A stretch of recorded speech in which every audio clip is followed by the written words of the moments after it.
Nagka-transplant po tayo ngayon ng mga lettuce kasi napakatagal na po itong nakapunla. At dahil hindi na po nasisikatan ng araw ay naglilegi na po siya.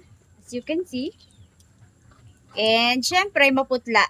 Kaya naman kahit umuulan ngayon ay tayo po ay magpa-transplant.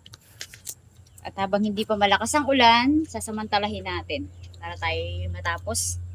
At talaga namang ilang araw na rin umuulan. Siguro mula Sabado ay umuulan na po. Kaya, ayan, hindi tayo makapag-transplant. So, since ngayon ay huminahina po yung ulan, tayo po ay magta-transplant. Turuan ko na rin kayo guys kung paano kayo pagtatanim ng lettuce sa lupa. So, ayan. So, dapat nakahanda na syempre yung inyong pagtataniman. Yung lupa na gagamitin ninyo, dapat ay buhaghag. Syempre, nahaluan na po ito ng organic na pataba. Katulad ng dumi ng mga hayop. Like dumi ng chicken, dumi ng baka, or dumi ng kalabaw. Or pwede rin pong dumi ng rabbit. Kung ano po yung available sa inyo, wag lang po yung dumi ng tao, dumi ng aso at pusa. Ayan. So kasi yun po ay toxins po sa ating mga halaman. Kung nasa inyo yung pamamaraan ko paano ko nagtatanim sa lupa ng ating mga lettuce.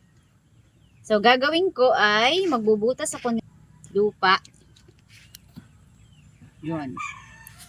Tapos, may chicken manure ako dito. Maglalagay tayo ng basil dito sa ilalim.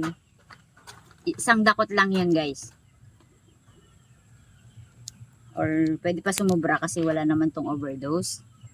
Tapos, syempre, lalagyan natin ng lupa since medyo hindi pa masyado tuyo yung ating mga chicken manure. Ay, lalagyan natin ng kaunting layer ng soil.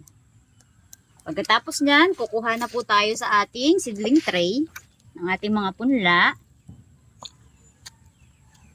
Dahan-dahan at baka maputol ang ugat. So, ingatan nga pala natin yung ugat. Dapat po ay hindi yan mapuputol. Kasi pag naputol yan, possible na hindi na lumaki yung ating lettuce o kaya naman ay mamatay. Magiging bansot. Ayan. Kapag naputol ang ugat. Asan po natin na maibaon lahat yung katawan. Dapat ay kita po yung kanyang unang leaves. Ayun guys, tutulungan tayo ng ating masipag na pinsan. Lagi po nating katulong dito sa ating backyard. Mabuti po at walang pasok ngayon ay natutulungan tayo dito. Tapos na po tayo mag-transplant and didiligan na natin to para at least hindi sila malanta dahil medyo umiinit na ngayon. Sira na yung ating water sprayer. Ay ito muna yung gagamitin natin.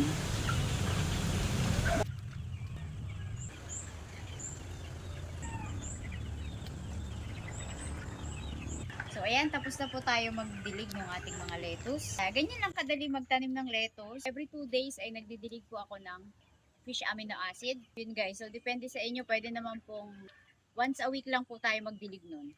Update ko na rin kayo sa ating mga tanim last time. Tignan nyo naman, napakalalaki nun ng ating mga pechay. So ito na siya after 2 weeks.